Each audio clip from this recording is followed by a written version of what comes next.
The subject of today's forum is Buddha nature or Buddhahood, how someone can achieve it.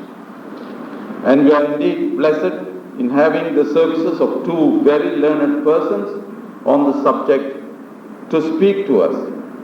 I need not stress the importance of the subject to all of us here, whatever our religions may be. Now you may like to hear something about the first speaker. It is not often that we get an opportunity to hear an American speak on Buddhism, and especially when the person concerned is so close to the Dalai Lama himself. INSAF is indeed honored in having such a distinguished speaker today to speak on the subject Buddhahood. Now I'll just read to you something here on a biodata of Dr. Alexander Berzin. Dr. Alexander Berzin, born 1944 in New Jersey, USA, received his PhD from Harvard University in 1972 from the Department of Far Eastern Languages and Sanskrit and Indian Studies, specializing in Tibetan Buddhism. Since 1969, he has been residing primarily in India, where he came initially as a Fulbright scholar, and since 1972 in Dharamsala as a member of the Translation Bureau at His Holiness the Dalai Lama's Library of Tibetan Works and Archives. He has been and is still continuing his studies and practice with some of the greatest masters of all four traditions of Tibetan Buddhism, and has published more than a dozen books of translations of the above mentioned library in India. These include an anthology of well-spoken advice, Volume 1, Mahamudra, Eliminating the Darkness of Ignorance, Dzogchen, the four-themed precious garland, The Wheel of Sharp Weapons, and a compendium of ways of knowing, etc. Since 1975, he has served as interpreter for various Tibetan masters, principally His Holiness the Dalai Lama, and his three late tutors when they have taught Westerners.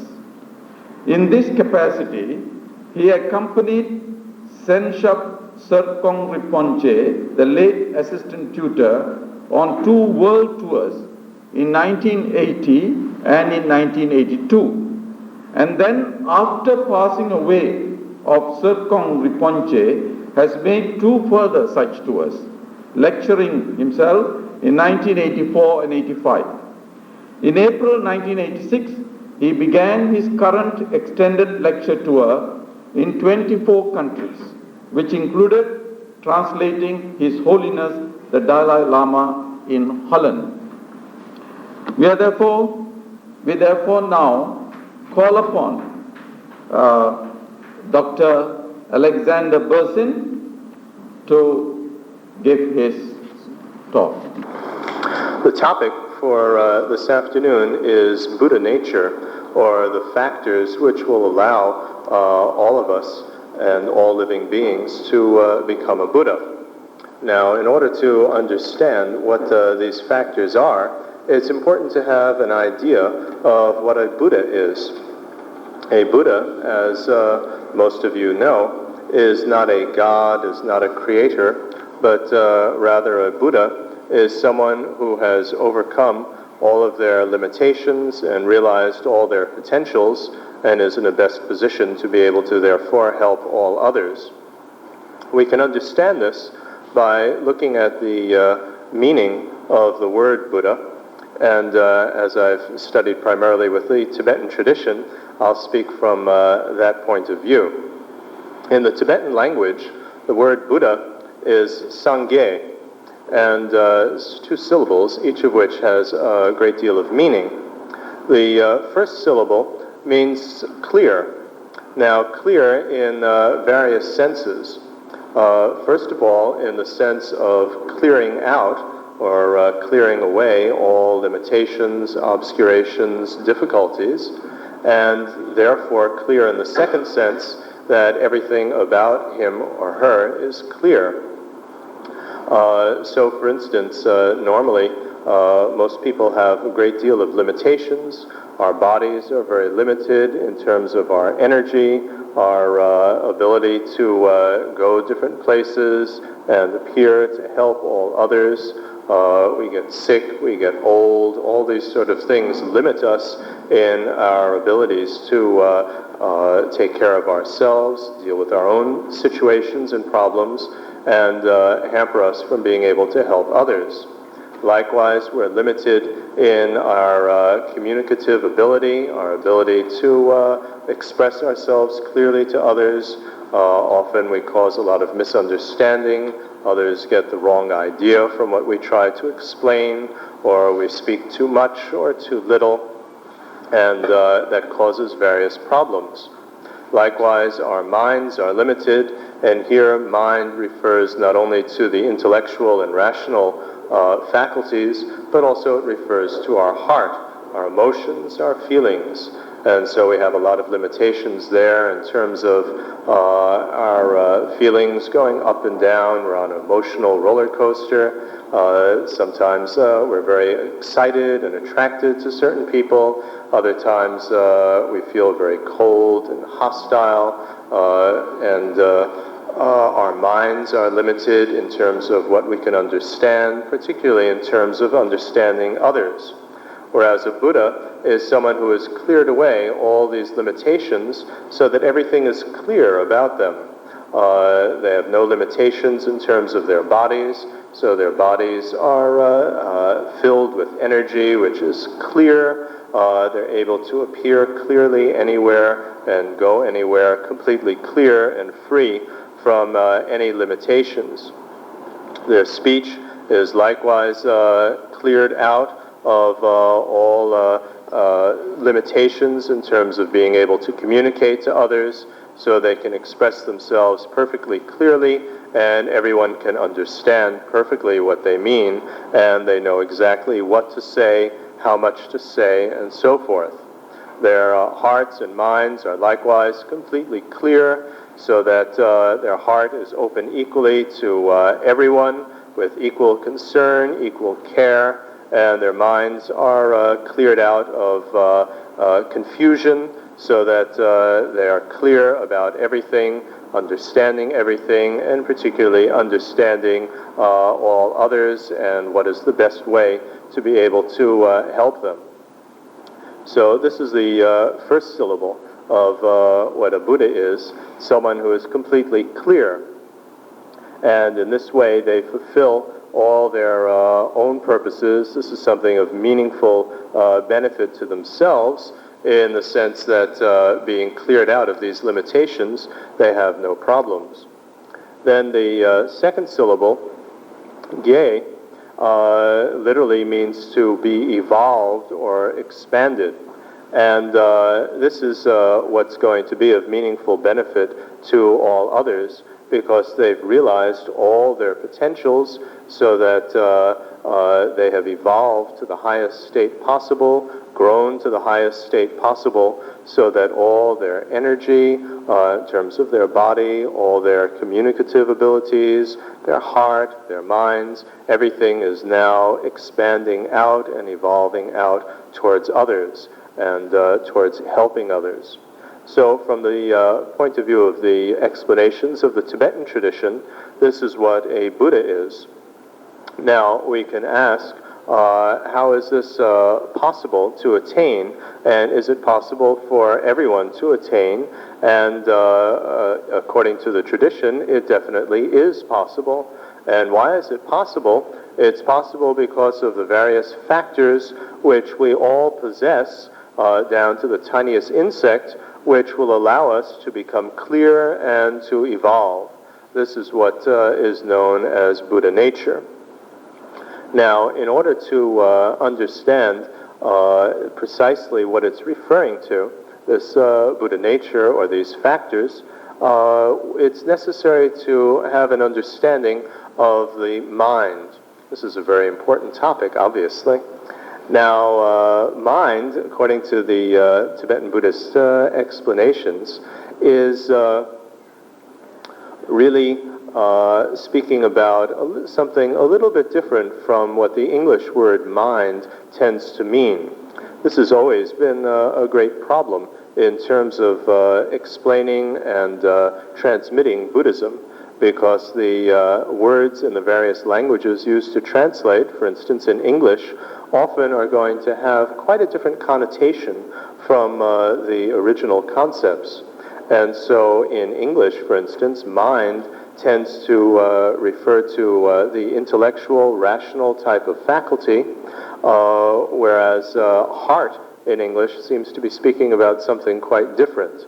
Whereas here we're speaking about both the mind and the heart. Also in English, the word mind tends to give the impression of being a thing. We speak in terms of either the mind being the brain, or we can also speak in terms of the mind as a thing in such expressions as my mind is playing tricks on me, you must be out of your mind, in your mind try to imagine this or that. It gives an idea of an actual thing or a location. Whereas in the Tibetan Buddhist explanations, it's not speaking about a thing, because if it were, then it would be part of the body, and when we speak about things with form, such as the body, that's something in quite a different category from the mind. So we're not speaking about the brain, we're not speaking about the nervous system, the chemicals in the brain, the electric procedures that go on in the brain. That's all part of the body. When we speak about mind, we're speaking about a function. We're speaking about an event. We're speaking about what the brain and the nervous system and all the other sense apparatus is actually doing.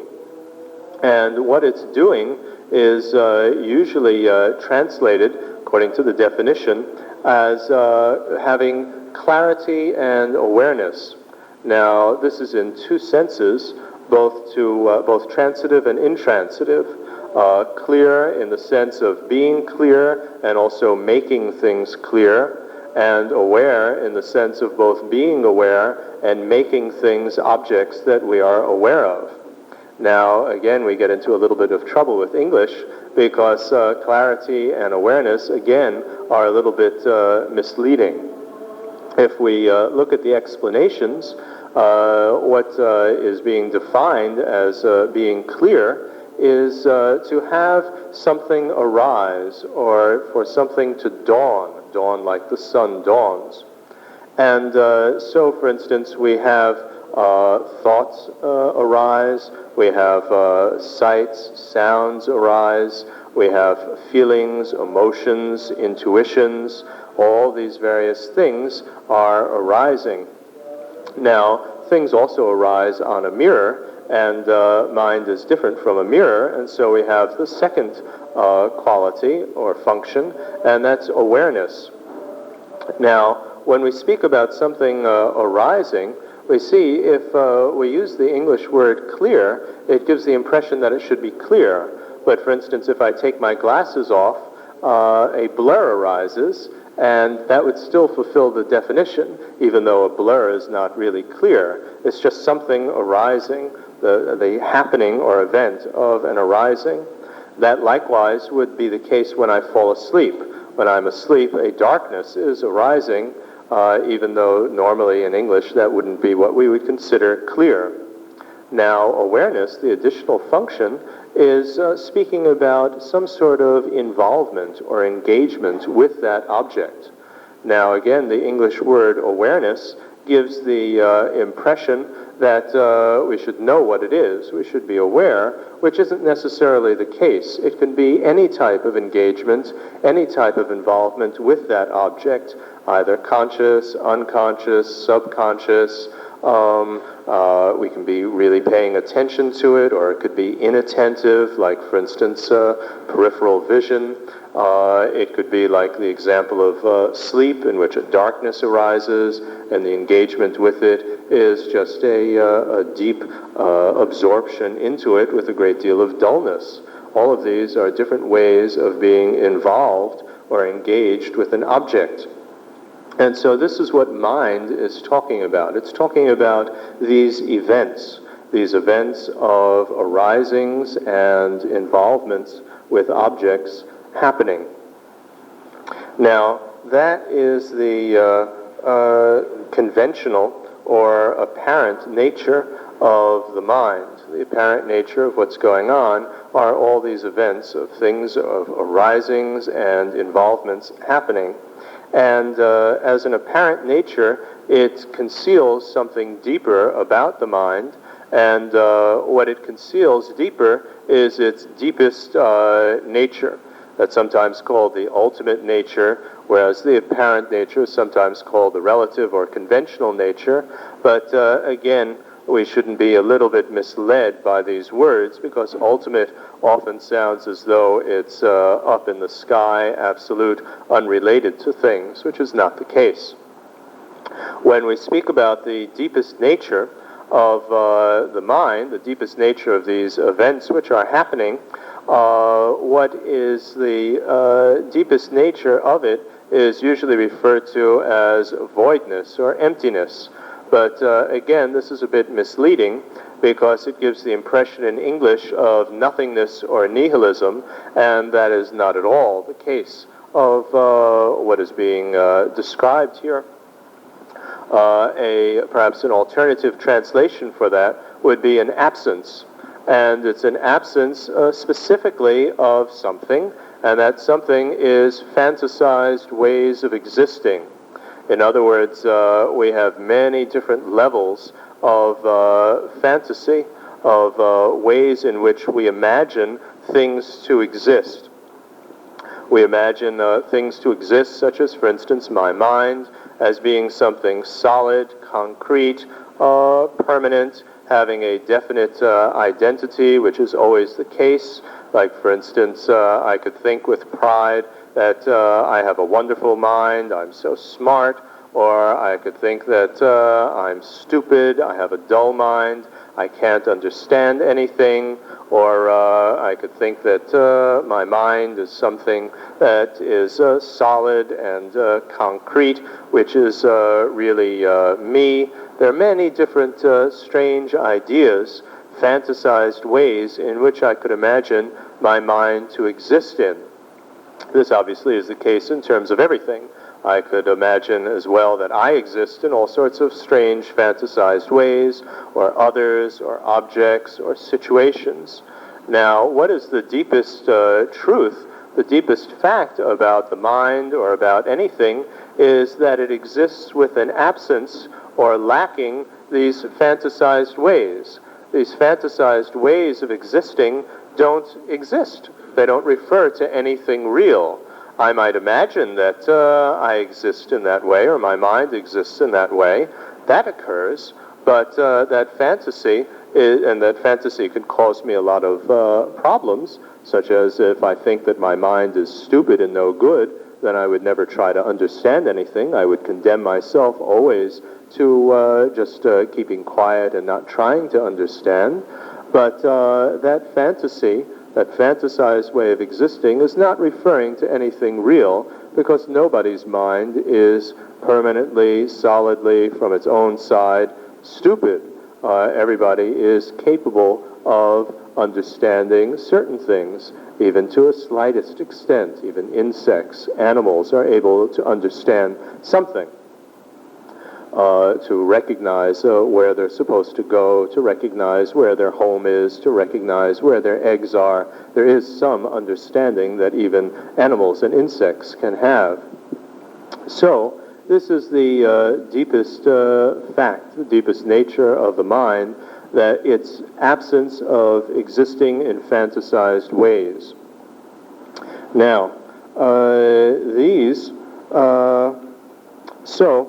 the mind itself is naturally pure of these fantasized ways of existing. It doesn't exist in this way. It never existed, to put it in simple language, with a big black line around it. It has been naturally pure always from these types of natural stains, because these natural stains, in terms of fantasized ways of existing, never existed. They're a complete fantasy.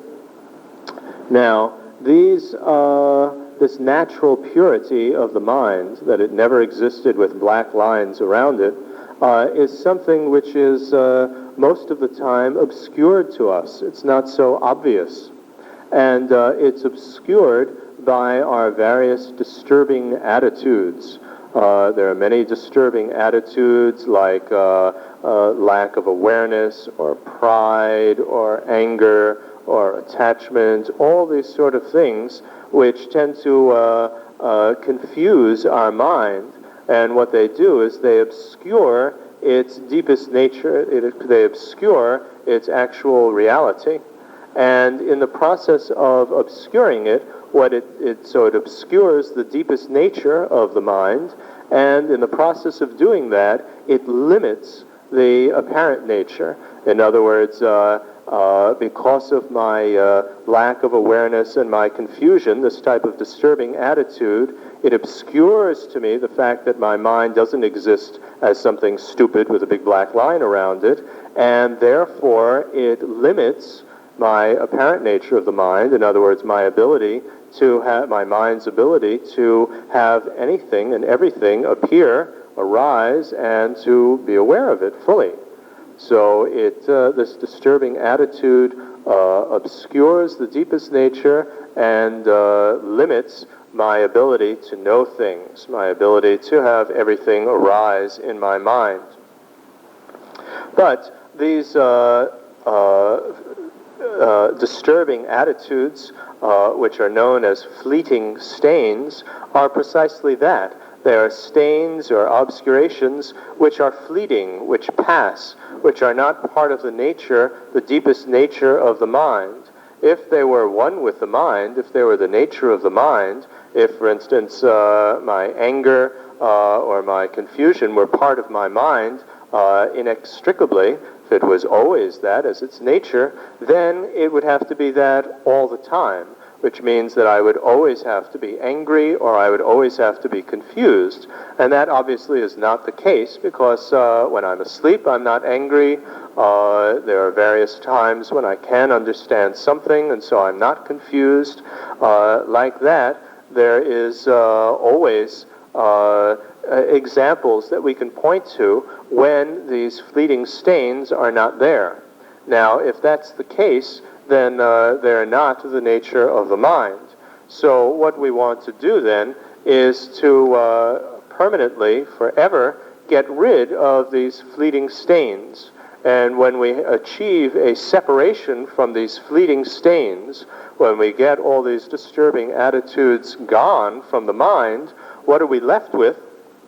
We are left with the natural purity of the mind. In other words, when we get rid of all the things which are obscuring me, all these fleeting stains, then I'm left now with the natural purity, which is the absence of fantasized ways of existing. For instance, if I imagine that I'm a monster, well, I'm not a monster. I don't exist as a monster. But that strange idea that I'm a monster will obscure the fact that I don't exist as a monster. And it will limit my ability to know things, my interaction with others. Now, when I get rid of this fleeting stain, this misconception that I exist as a monster, so when I have achieved the purity of this stain being removed, what do I get back down to? I get back down to the natural purity, which was always the case, which was that I never was a monster in the first place. And so the whole process of working to become a Buddha is one of eliminating these fleeting stains which obscure the nature of the mind, and to get back down to the original purity, the original clarity of the mind. It's like when we want to clean a mirror. When a mirror is covered with dirt, we remove the dirt, and what are we left with? We're left with the mirror being clear. It's not only cleared of the stains, but the mirror by nature was clear to begin with and reflects to begin with. So it's a little bit like that example. Now, with this as a background, then we can understand the divisions into which the whole discussion of the factors that allow us to become a Buddha or Buddha nature is discussed in. We have various traits or factors which allow us to become clear and evolved.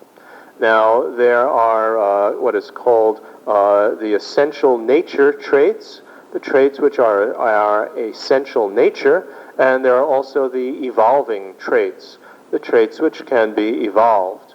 So the essential nature trait is the natural purity of our mind, the fact that it never existed in any type of fantasized ways with big black lines around it.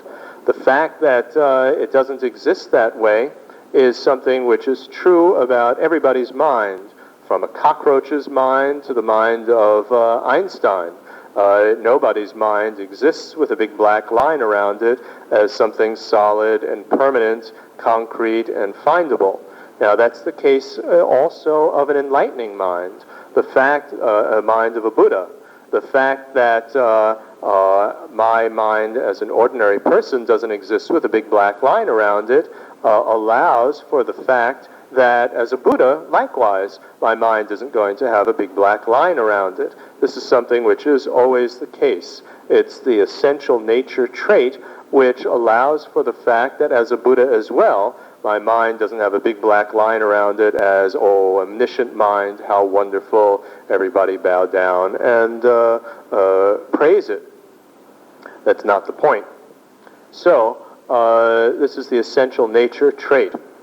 Now, there are also evolving traits, traits which are the traits of everyone, including the insects, which can develop, which can evolve into becoming the traits of a Buddha.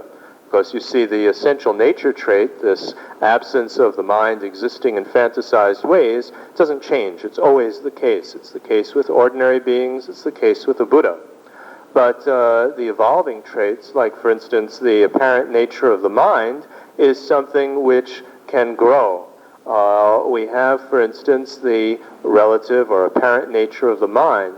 This is the nature of these events happening, of objects arising, and an involvement or engagement with it. Now, this is something that even the cockroach has because objects like a piece of food on the floor is going to arise to the mind of this cockroach, and likewise there's going to be some involvement or engagement with it that it's aware of it, and therefore it goes to try to get it, to eat. Now, that's likewise the case of an Einstein. It's likewise the case of a Buddha. That there is this factor of objects arising and an engagement with it, but these are things which grow, because as a cockroach, where only certain limited things can appear to our mind, and our awareness of it is likewise very limited. But as we evolve and grow, as we remove the stains from this, the confusion from it, this can become unlimited, so that it becomes the omniscient mind of a Buddha. So the basic clarity and awareness of the mind is an evolving trait which allows for us, when the fleeting stains are removed from it, to have the omniscient mind of a Buddha. Now, there are also other traits that we have, other factors which will allow us to become a Buddha. And for this, we need to first correlate it with the different Buddha bodies, as is understood in Tibetan Buddhism. Now, there are many different explanations for the different types of bodies or kayas in Sanskrit of a Buddha. The word body is perhaps a little bit misleading because what it's actually referring to is a corpus. A corpus is a collection, a body of literature, like a corpus of literature is a whole collection. And we have Dharmakaya. Dharmakaya is a corpus which encompasses everything. And this has two aspects. There's the omniscient awareness, or omniscient mind of a Buddha, which encompasses everything. That's the Jnana Dharmakaya. And there's so it's the omniscient mind of a Buddha. And this evolving trait of the apparent nature of the mind, it's being clear and aware, having things arise and engagement with it, is what is going to become this corpus of the omniscient mind that encompasses everything. Likewise, we have a corpus of essential nature as a Buddha, which encompasses everything, which is the nature of that omniscient mind, which again is its absence of existing in fantasized ways. And the natural purity of our mind, this essential nature factor, is what will become this essential nature that encompasses everything. So we can see here that what's evolving here, what's occurring here, is that each of these factors within us are going to be what will allow us to achieve the various bodies or corpuses of a Buddha. In terms of the Dharmakaya, the corpus that encompasses everything, the apparent nature of the mind, its ability to have things arise and awareness of it, becomes the omniscient mind that encompasses everything, and its essential nature, or absence of existing in fantasized ways, becomes the essential nature corpus that encompasses everything. In other words, that is omniscient mind's lack of existing in fantasized ways. Now, we not only have as a Buddha an omniscient mind, plus its absence of existing in fantasized ways, which encompasses everything, we also have various enlightening forms that we can appear in. And these are in the aspect of either Sambhogakaya, which is a body of full use. These are appearances which can make full use of the Mahayana teachings, or the vast vehicle teachings. And this is described as having five certainties. They always have the 112 enlightening features of a fully enlightened being. The place where they live or appear is always certain. It's a Pure Land realm. The disciples that they teach are certain. These are always Arya Bodhisattvas. These are those who have seen reality straightforward, and their hearts are set on achieving enlightenment to help others. And they always teach the Mahayana teachings, the vast-minded teachings, and they exist until the end of samsara, until everybody is freed from their uncontrollably recurring problems. So these are the various forms that would appear, for instance, like Amitabha in the Amitabha's Pure Land, this type of appearance of a Buddha. And the question is this technique to be detached from the mind as an observer? This is not specifically the technique that's taught here. This technique is taught, for instance, in, Venerable Dhammananda is more of an expert in a Vipassana type of technique of being sort of back and observing in a detached way various mind moments arising and so forth. That's one technique which can also work. The techniques that I was describing are additional techniques, other techniques. Buddha was the great master of skillful methods, and so he taught a large variety of techniques to suit different individuals, because each of us will have a certain type of disposition, a certain propensity, certain aptitudes, and one technique will be more suitable and work more easily for one person, and for another person a different one. So the technique of observing the mind like that as an observer is certainly one valid way of coming to recognize that this, the Mahamudra technique, the one of focusing on the clarity and awareness of the mind, is the way that I explain it usually is in the example of a torch or a flashlight. The technique of observing the mind is like being behind the flashlight, like the person holding the flashlight and observing what's going on. Whereas the Mahamudra technique is much more focusing on being the flashlight or torch ourself, focusing on that process of just being clear and aware. So it is a involved type of observation rather than a detached type of observation.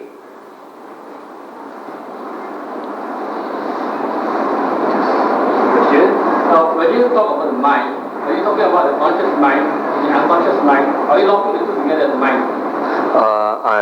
When the question is, when I talk about the mind, am I speaking about the conscious mind, the unconscious mind, or am I putting the two together? And I'm putting the two together. Mind is, in English, we have this problem of conscious, unconscious, these sort of things.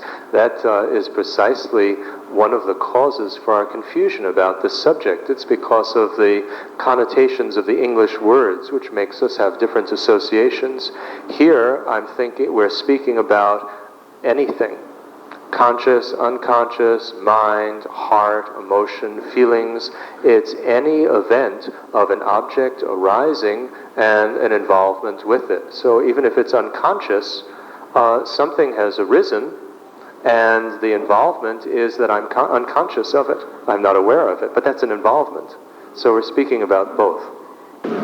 Anyway, Dr. Alexander is a very learned man, and he has contributed his knowledge to enlighten you, to explain what the Buddha nature is.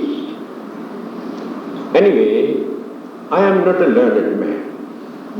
Therefore, I can talk on this subject down to earth level for you to understand something.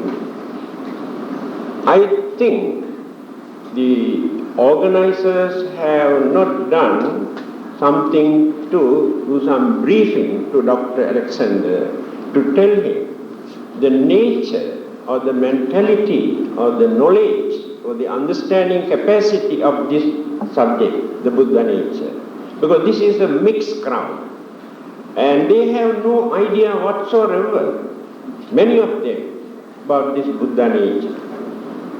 Because many people believe that after their death,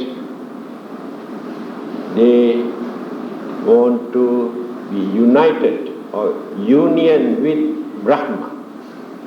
No idea of becoming Buddha. And some others are planning to be with Lord. And where is the Buddha? And some others maintain we have come from one universal consciousness. And after our death, again, we go back to the same universal consciousness. And many of our members maintain such belief. To them, this word, the Buddha nature, is very confusing and cannot understand what it is and where it is. Anyway, let me say a few words. There is one question always people come and ask.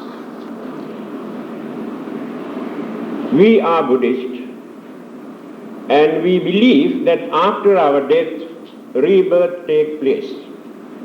And we have to continue our religious way of life, life after life, until we attain the Buddhahood or Nirvana. Supposing accidentally, if rebirth takes place in a Muslim family or a Christian family or a Hindu family, what would be the fate? Then how can we continue our religious way of life? This is a very important question. Well, my dear friend, if I say, I hope you won't get angry with me, that the Buddha was not a Buddhist. Jesus was not a Christian. Krishna was not a Hindu. Do you agree with me? So when you remove these labels, there you can see where the Buddha nature is. Let us take the Buddha for an example.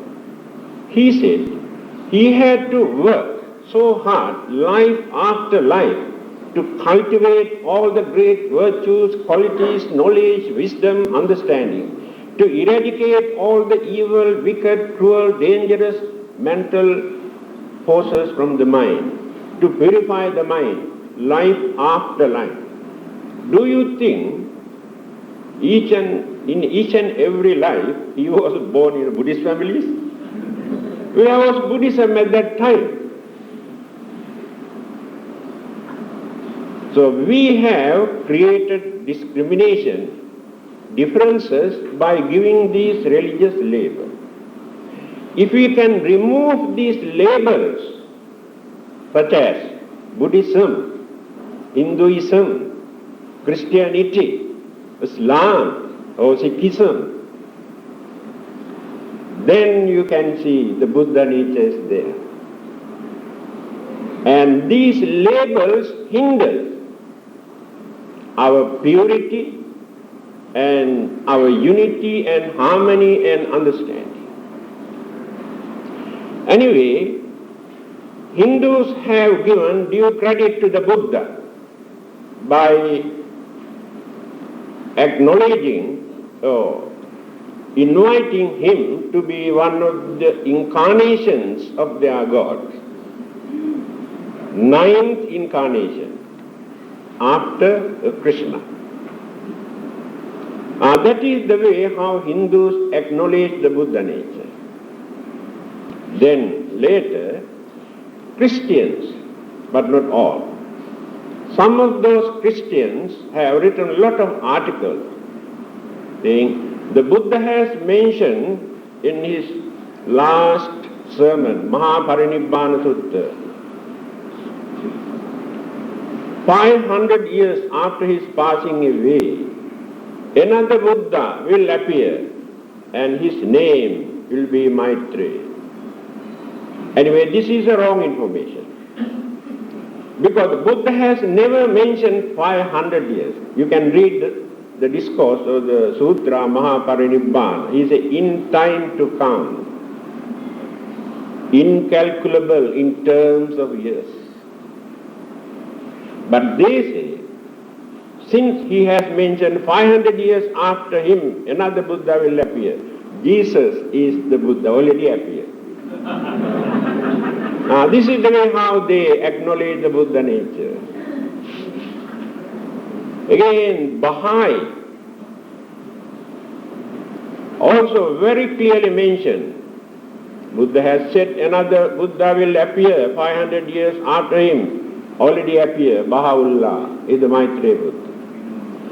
And recently we got a circular from Muslims. Formerly Muslims never said like this. I got that newsletter with me.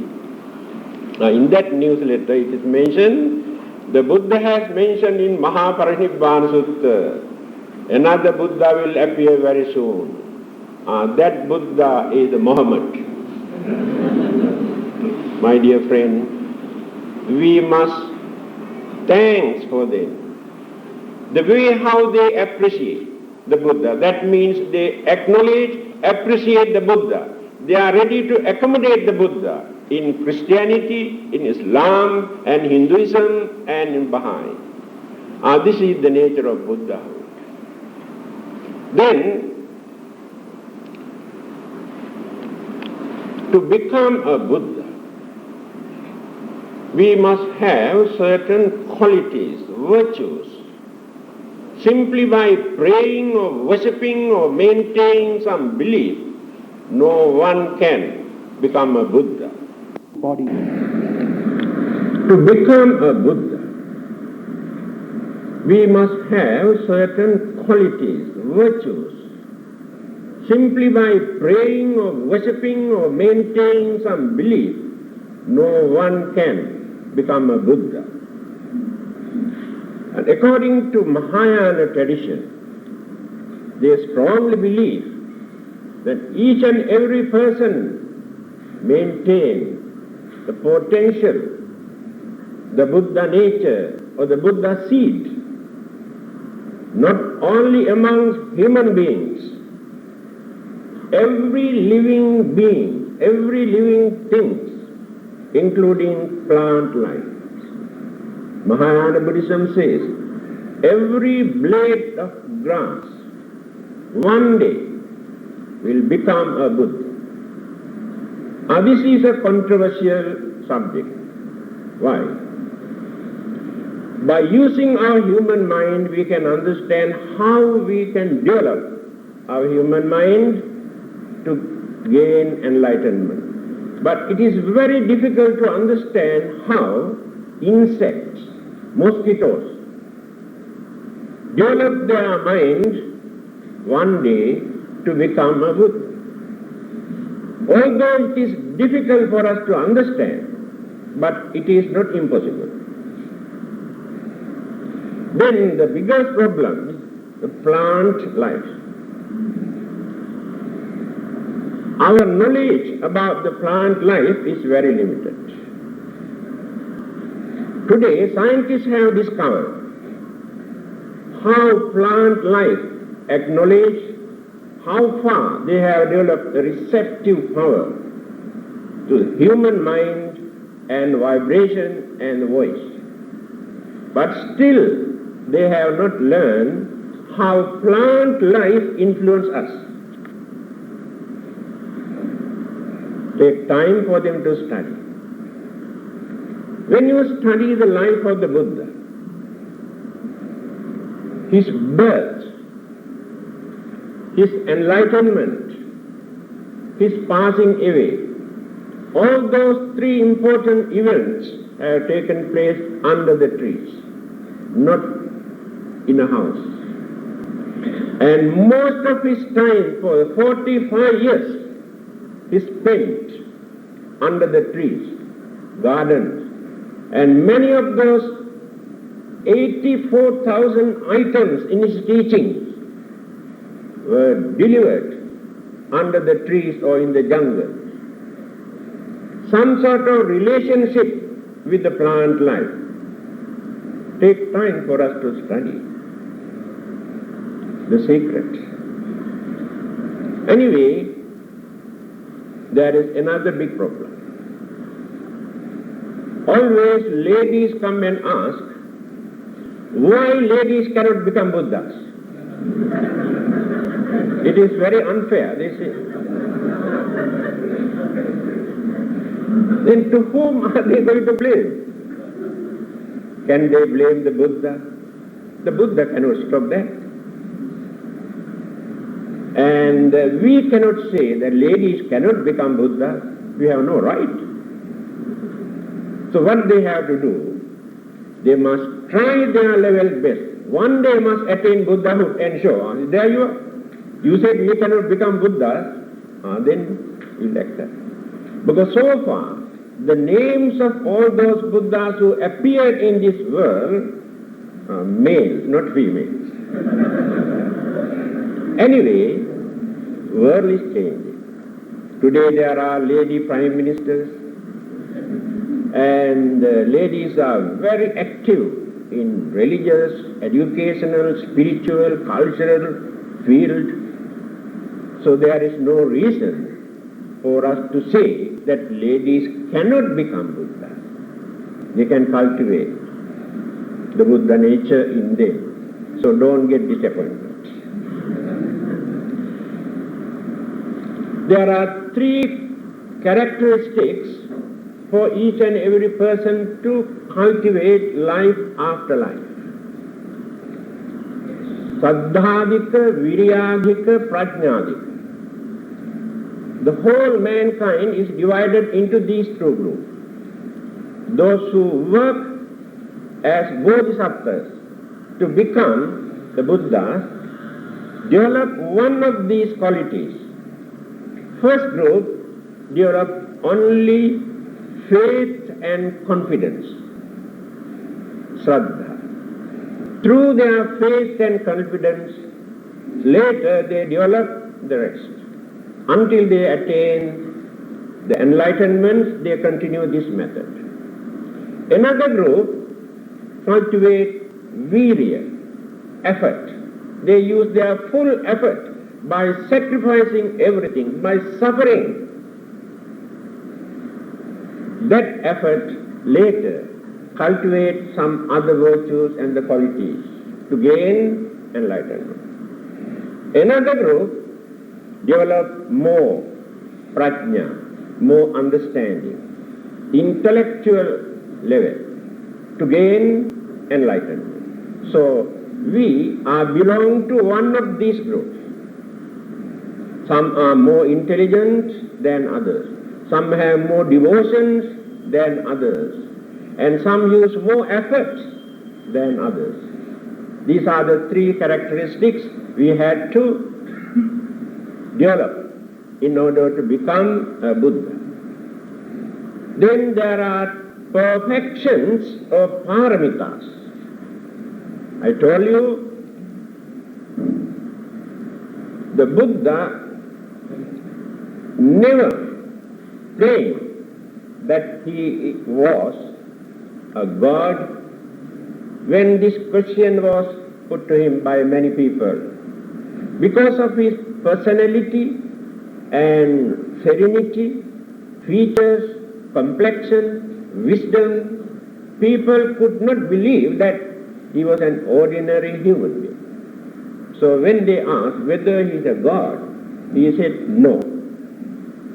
Whether he is any other kind of supernatural living being, he said no. Then whether he is an ordinary human being, he said no. He's a very funny man. Then who is? Then the Buddha says. This is the way how he introduced himself.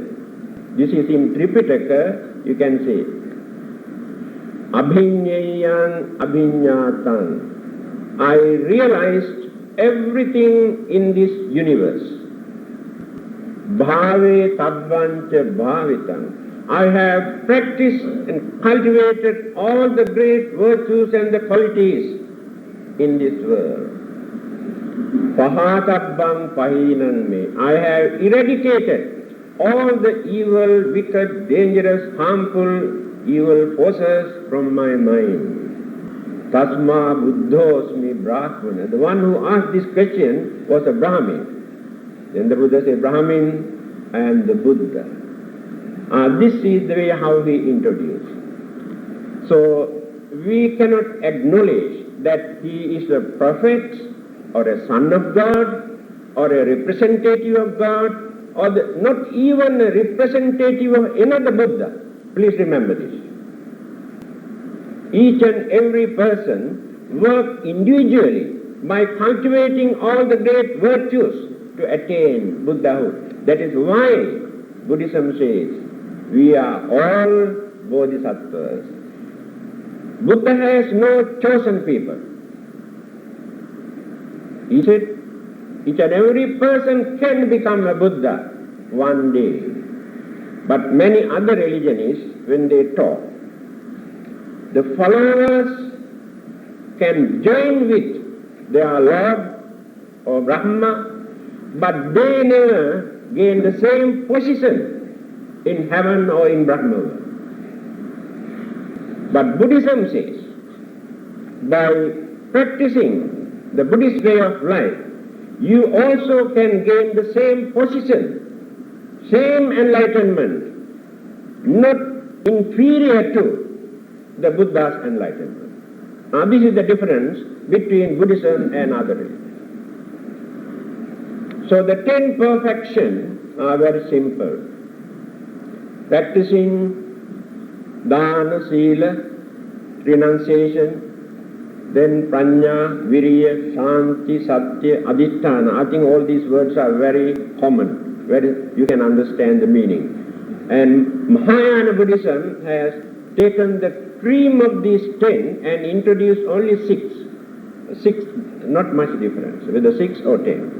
So person must practice these paramitas or perfection to attain Buddhahood or enlightenment. Then, where can we find this Buddha nature or the Buddha seed within us? When you refer to the Buddha's teaching, he said, Pabhassaramidang bhikkhave chittam. Naturally, our minds are pure and luminous. Mind. Panchako agantuke upakilese upakti. But later, by using our 5 senses, by using our mental faculty, through such objects, we pollute the purity of the mind. Take for instance, a small baby. Everybody in this world loves this baby. Even a cruel man, some animals also love this baby. Because we cannot find cruelty, jealousy, anger or hatredness, such evil forces in that baby's mind. That is why everybody likes to hold and embrace and sayang and kiss. But how many people are ready to sayang you? Sometimes even your wife and husband also don't like to do that.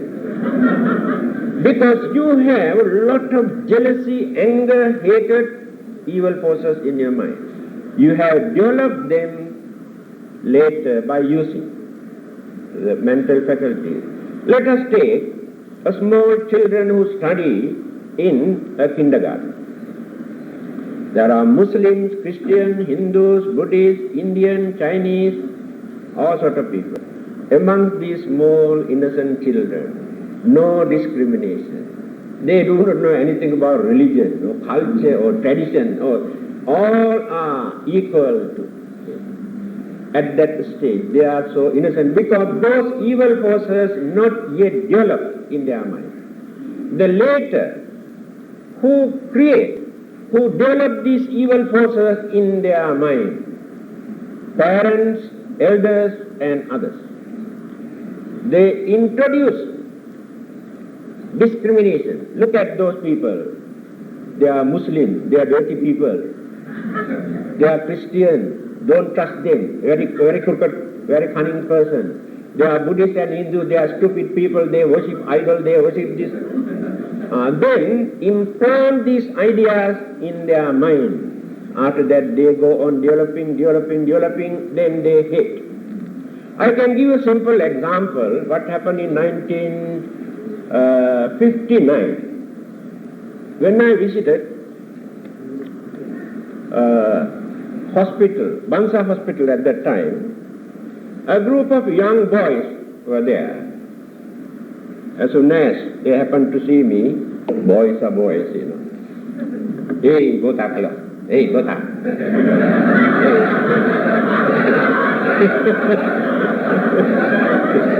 So,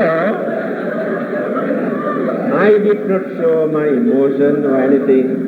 With smiling face, I woke up. Believe me, within 2 minutes, Sultan of Selangor, this present Sultan's father, arrived there. When he got down from his car, he saw me. Good evening, Swamiji, in front of those boys. I can see the difference. Because he knows that this is a religious man. He knows how to appreciate and respect a religious man, whatever religious label he may take. So, we poisons our children's mind to discriminate others. So how can we develop religious harmony and unity and understanding in this way? We must find out where the secret is. So, when we remove all these labels, we are all Buddhas. We maintain all the great, we reduce jealousy, we reduce anger, we reduce suspicion, we reduce so many other evil things. Now let us take an example. When you go out and catch 2 scorpions and put into this glass, both of them, and keep here, and see the fun. I hope you won't do this. One attack the other, and the other one also attack this one. Then go on attacking each other. In the end, both of them die. Why do they want to attack each other? For what purpose? What do they gain in the end? First, suspicion. Cannot trust each other. Then develop jealousy. Then develop hatred. Then attack. That is what we are also doing. Because of our different ethnic group, cultural, traditional, religious labels, we suspect. Then jealousy, anger, hatred, evil, hostilities, all these forces we develop. So becoming a Buddha means to become a perfect human being. In perfection, you cannot find even human emotion. Do you know the Buddha never laughed? Very lousy man, never laughed. Do you know why he cannot laugh? No human emotion. He showed a smiling face when he wanted to reveal something. Then the disciples come and ask, "Oh, today we saw your smiling face. Very seldom we can see your smiling face." Then he tells us, "I saw something." Then he revealed. We laugh, we cry because of our emotion. Now let us take ladies. They are very emotional. They can cry at any time.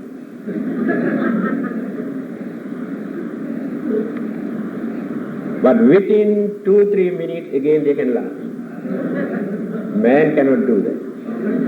If man cried once, the whole day he cannot laugh. This is the nature of different human emotions. So, this emotion can develop into mental defilements later, mental impurities. The Buddha is completely free from these human emotions also.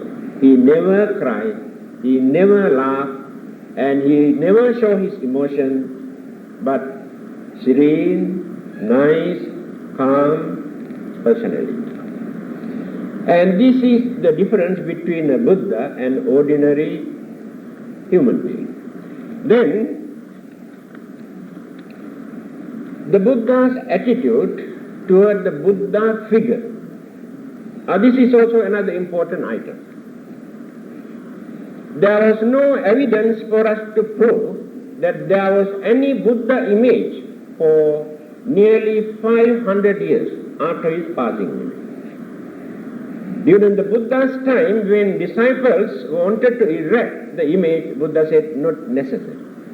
Because he knew people misuse, abuse. Now today, actually speaking, those so-called Buddhists completely abuse and insult the Buddha by erecting all sort of figures, a statue. For the last 2,500 years we had only one face. Now they have developed into 4 faces. And people believe they get more blessing when they go and worship all the 4 faces. This is the way how we have corrupted I think time has come for us to throw away all those images. We insult the Buddha. I will give an example. One of the disciples, known as Vakkali, a monk, every day come and sit down in front of the Buddha, watching, just like watching television. Then the Buddha asked, Vakkali, what are you doing here? Oh, Venerable Sir, when I see your features, complexion, serenity, gives a lot of consolation, satisfaction. I feel very nice. Here you can see the nature of real Buddha, what he said. These are the words he uttered. Kinte Vakkali imina putikayena duggandena sarire. In the Pali language, the language spoken by the Buddha. Vakkali. What do you gain by watching this dirty, smelly, filthy physical body? What do you gain? You develop your emotion. You entertain your human emotion. You never gain knowledge, purity, wisdom or understanding. Then he said, Yo Dhammam Passati, so Mang Passati. One who sees my Dharma sees me. Please remember, you can see the real Buddha through his Dharma, through his teaching, but you cannot see the real Buddha when you visit the temple. People erect images according to their imagination, only artistic expression. No one has taken any photograph 2,500 years ago. But for our own satisfaction, we erect. Now, we have developed this too much. We depend on images for everything. But to some people, images are very important for meditation. That is what Mr. Nehru has said. When he was in the jail, he said, I had only a small Buddha image to console me in the prison cell. Every evening I sit down and keep this image in front of me. Sit down and contemplate. And how this great man maintained serenity, cheerfulness, happiness, in spite of all sorts of problems, worries. And why should we worry about our problem? Why not we try to follow him to overcome our problem, to settle our problem? That is contemplation. This is meditation. This is the purpose of an image, if it is necessary. However, it is not compulsory. So the Buddha's attitude toward the Buddha figure is this. People always come and ask, where is the Buddha today? They want to know. For what purpose? To ask lucky numbers. What do they gain by knowing where he is? Here the Buddha says, next to the Buddha's monastery, when he was living in India, there was a pig slaughter, butcher. I think almost every day he can see the Buddha. But did he change his attitude? Unless we change our own mind, the Buddha cannot change us. He can give all the necessary guidance, advices for us to change. Assume Buddha is here.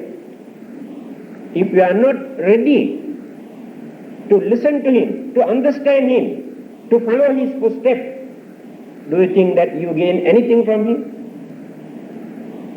So that question is meaningless to find out where the Buddha is. By knowing this situation, Mahayana Buddhists, they are very wise people, they have introduced three kinds of Buddha figures.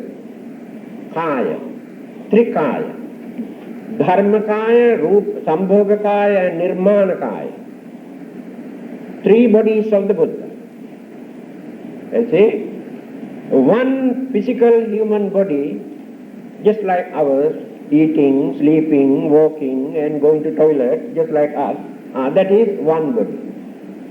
And another body is very supernatural and miraculous and perform miracles and maintain wonderful personality, that these two bodies disappear when he passes away.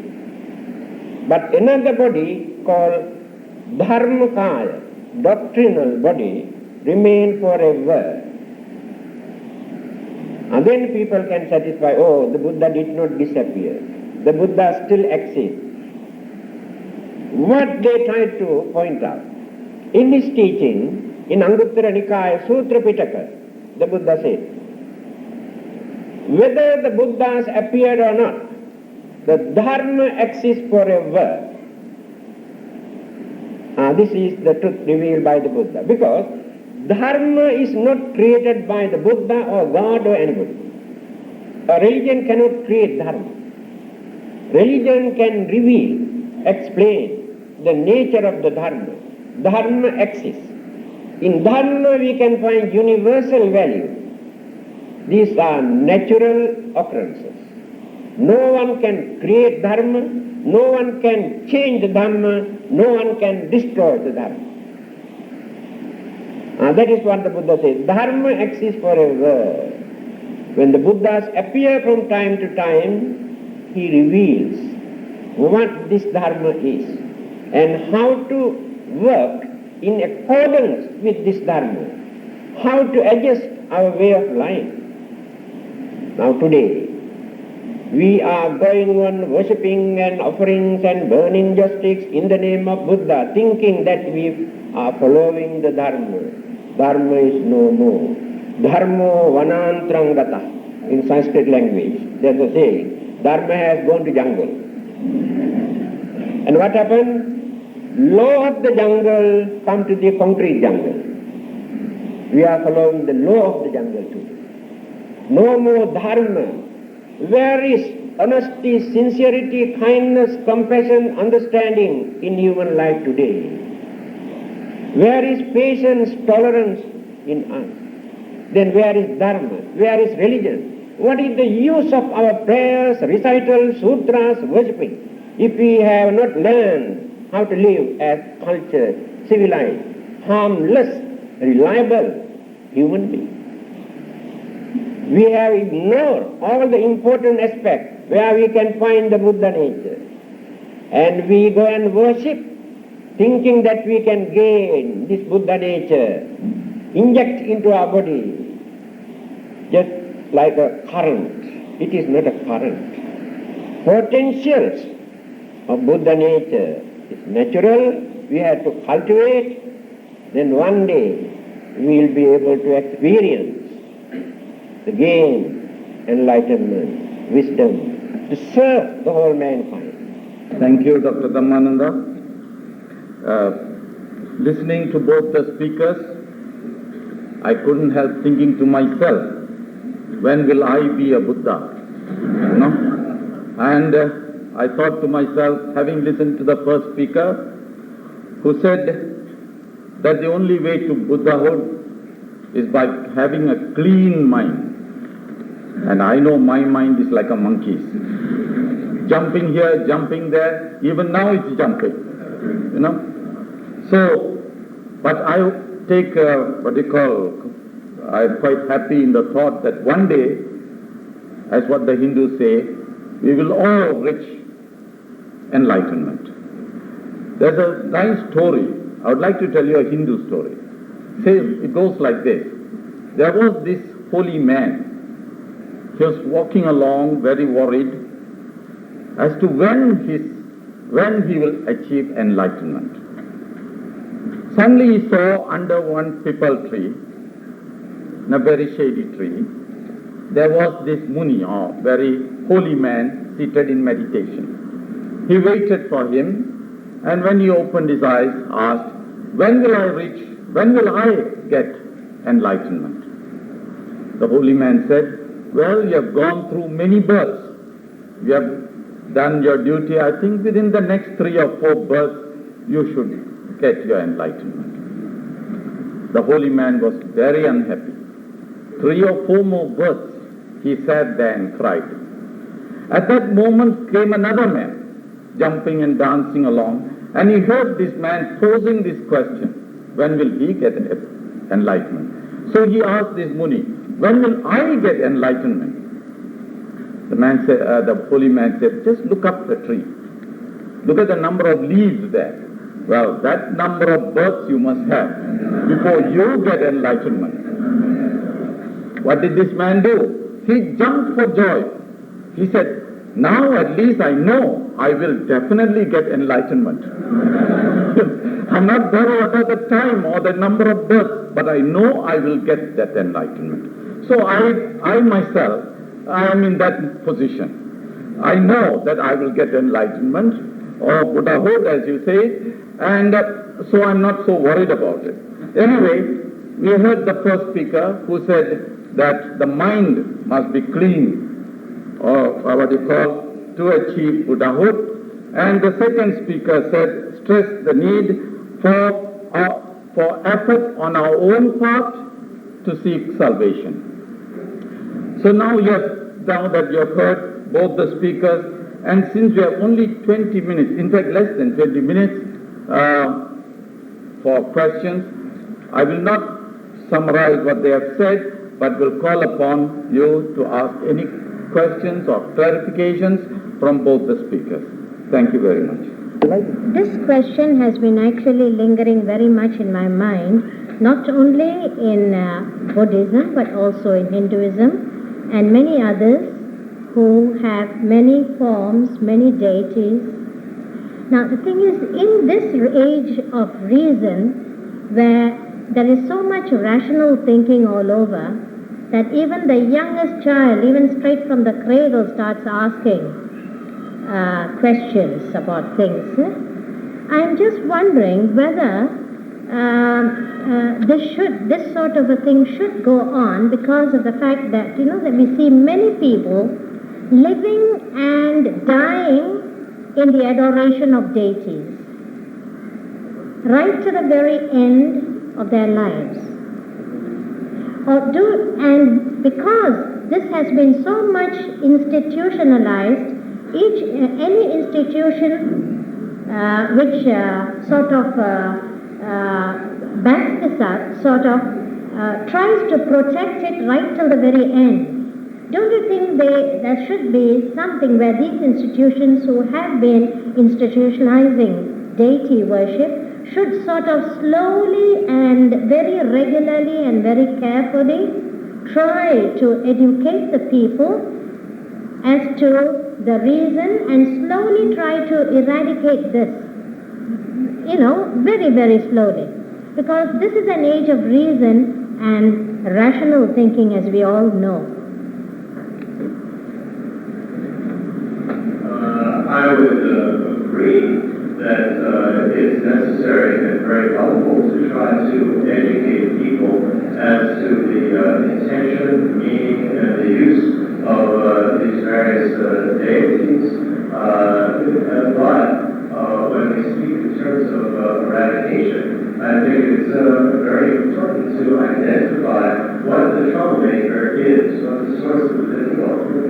The source of the difficulty is superstition and lack of understanding as to the Buddha's purpose for having all these various deities. The deities themselves are very skillful means which aren't necessarily suited for everybody. The Buddha never said dogmatically that everybody must practice the same method, but for certain people this is an extremely effective way for developing, as I say, more positive self-image, building up the causes for the body of the Buddha more quickly, and for expanding the lens of the mind to be aware of more things simultaneously. Therefore, for that type of person, yes, definitely it's extremely important to educate them as to the meaning and try to help eradicate the superstition and misunderstanding or confusion about it. Can you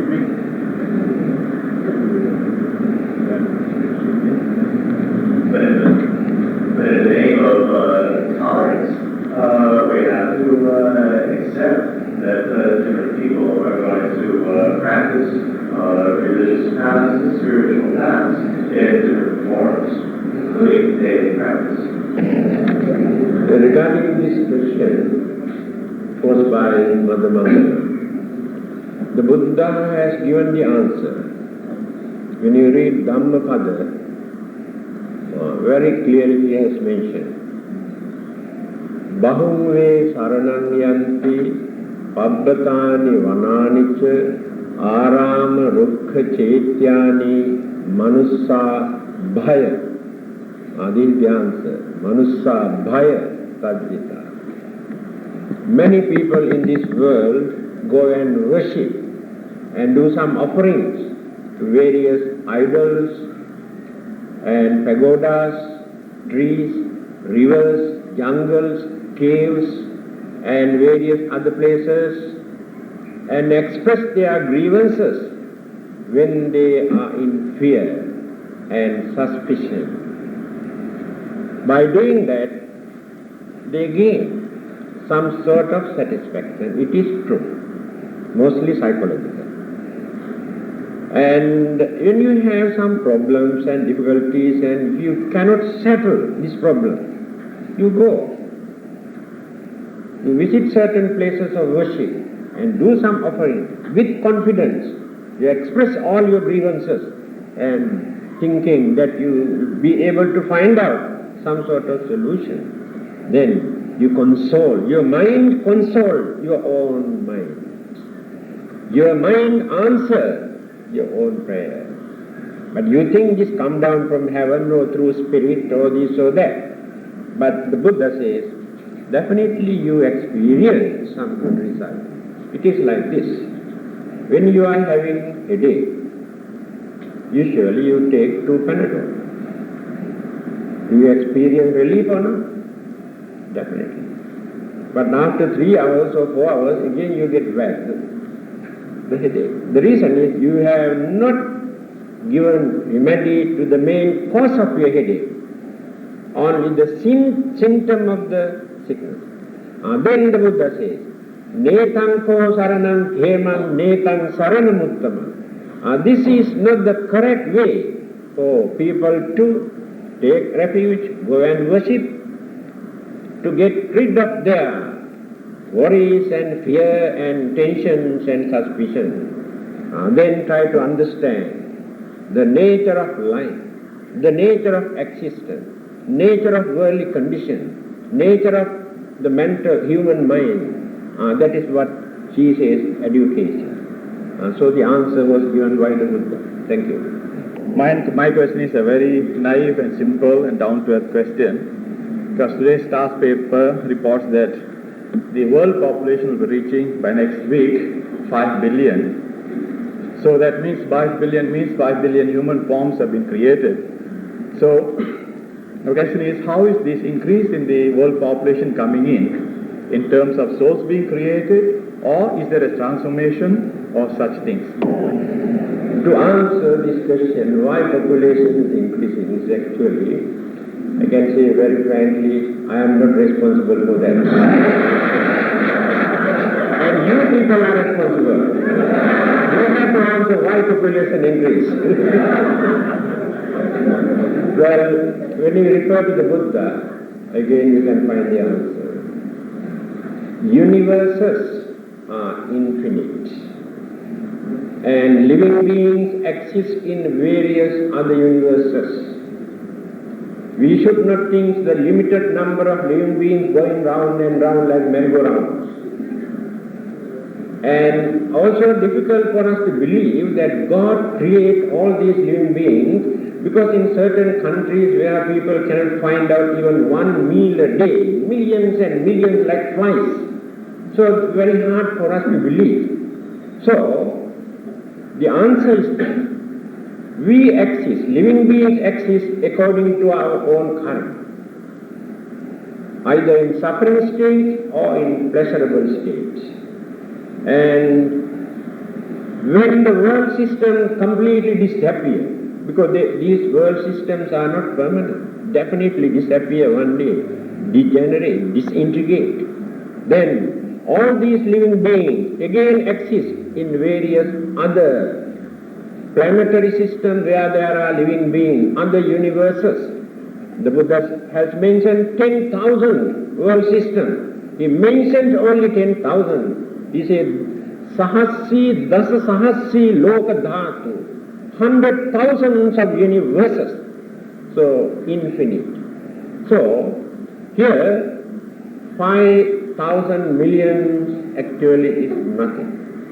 When you compare the number of ants and flies and fishes on this earth, so this situation increased because of the facilities. Now people say, why population increased?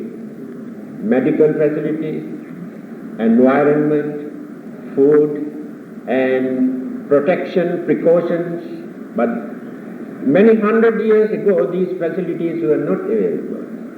And a mother sometimes give only one birth. After that, both, child and mother both die. But today, they know how to protect both. They go on increasing. So religion has nothing to do with this.